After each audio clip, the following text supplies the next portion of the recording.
بس یہی اسلام ہے. اسی مسجد کی خدمت کرتے کرتے دنیا سے چلے جانا ہے. خبردار اگر تم نے دین کی بات کی اور حکومت کی بات کی اور اقتدار کی بات کی, وہ اسی میں دبا رہا. مدرسے کا ایک کمرہ ہے, دوسرا بناؤں گا, پھر تیسرا بناؤں گا, پھر پہلی منزل, پھر دوسری منزل, پھر آگے چل چل سسٹم چلتا جا رہا. میں چلا گیا, میرا بیٹا آ گیا, وہ چلا گیا, میرا پوتا آ گیا, نسل در نسل. امام چلا گیا, بیٹا امام ہے, اس کا بیٹا امام ہے. یہ نسل در نسل چلتے چلتے چلتے چلتے اسی نے اسلام کو قید کیا ہوا ہے. ذکر قلبی ہے, خفیہ اخفا ہے, سر ہے, روح ہے, نفس ہے, سلطان الاذکار ہے, مراقبہ ہے, مشاہدہ ہے, مکاشفہ ہے, دربار پہ جانا ہے, سارا کچھ اسی میں لگا رہو. یہ اس سے باہر ہی نہ نکلے. قادری ہے 10 سبق, چشتی ہے 13 سبق, سہروردی ہے 9 سبق, شاذلی ہے 42 سبق. وہ صرف اسی میں ان کو لگا رہو. لنگر پکائے جائیں, مرید بڑھائے جائیں. اور علامہ اقبال نے بھی اس کی طرف اشارہ کیا, لیکن ان کی بات سنے کون؟ مست رکھو انہیں ذکر و فکر و صبح آہ گاہی میں, مختطر کر دو انہیں مزاج خانقاہی میں. بس اسی میں لگے رہیں.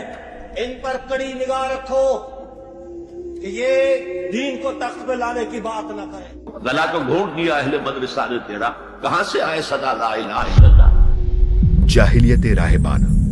تیسرا ما بعد الطبی نظریہ رہبانیت پر مبنی ہے, اور اس کا خلاصہ یہ ہے کہ یہ دنیا اور یہ جسمانی وجود انسان کے لیے ایک دارالعذاب ہے. انسان کی روح اس قفس انصری میں دراصل ایک سزا یافتہ قیدی کی حیثیت رکھتی ہے. لذات و خواہشات اور تمام وہ ضروریات جو اس جسمانی تعلق کی وجہ سے انسان کو لاحق ہوتی ہیں, دراصل اس قید خانے کے طوق و سلاسل ہیں. انسان اس دنیا اور اس کی چیزوں سے جتنا تعلق رکھے گا اتنا ہی گندگی سے آلودہ ہوگا, اور اسی قدر مزید عذاب کا مستحق بن جائے گا. نجات کی صورت اس کے سوا کوئی نہیں کہ اس زندگی کے بکھیڑوں سے قطع تعلق کیا جائے, خواہشات کو مٹایا جائے, لذات سے کنارہ کشی کی جائے, جسمانی ضروریات اور نفس کے مطالبات کو پورا کرنے سے انکار کیا جائے. ان تمام محبتوں کو جو دنیاوی اشیاء اور گوشت و خون کی رشتہ داریوں کے ساتھ پیدا ہوتی ہیں دل سے نکال دیا جائے, اور اپنے اس دشمن یعنی نفس و جسم کو مجاہدات و ریاضات کے ذریعے سے اتنی تکلیفیں دی جائیں کہ روح پر اس کا تسلط قائم نہ رہ سکے. اس طرح روح ہلکی اور پاک صاف ہو جائے گی اور نجات کے بلند مقامات پر اڑنے کی طاقت حاصل کر لے گی. یہ نظریہ بجائے خود غیر تمدنی یعنی اینٹی سوشل نظریہ ہے, مگر تمدن پر یہ متعدد طریقوں سے اثر انداز ہوتا ہے. اس کی بنیاد پر ایک خاص قسم کا نظام فلسفہ بنتا ہے جس کی مختلف شکلیں ویدانتزم, مانویت, اشراقیت یعنی نیو پلیٹونزم, یوگ, تصوف, مسیحی رہبانیت اور بدھزم وغیرہ ناموں سے مشہور ہیں.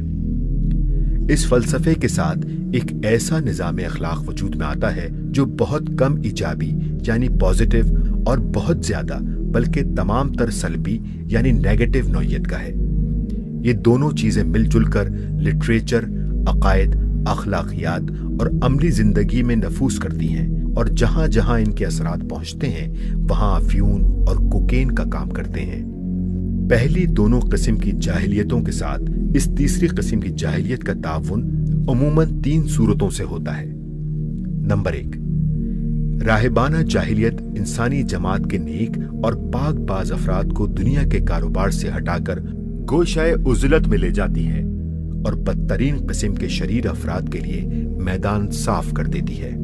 بدکار لوگ خدا کی زمین کے متولی بن کر آزادی کے ساتھ فساد پھیلاتے ہیں, اور نیک لوگ اپنی نجات کی فکر میں تپسیا کیے چلے جاتے ہیں. نمبر 2, اس جاہلیت کے اثرات جہاں تک عوام میں پہنچتے ہیں وہ ان کے اندر غلط قسم کا صبر و تحمل اور مایوسانہ نقطہ نظر پیدا کر کے انہیں ظالموں کے لیے نرم نوالا بنا دیتے ہیں. اسی وجہ سے ہمیشہ بادشاہ, عمرہ اور مذہبی اقتدار رکھنے والے طبقے اس راہبانہ فلسفہ و اخلاقی اشاعت میں خاص دلچسپی لیتے رہے ہیں, اور یہ خوب آرام سے ان کی سرپرستی میں پھیلتا رہا ہے. تاریخ میں کوئی مثال ایسی نہیں ملتی کہ امپیریلزم, سرمایہ داری اور پاپائیت سے اس راہبانہ فلسفہ و اخلاق کی کبھی لڑائی ہوئی ہو. نمبر 3,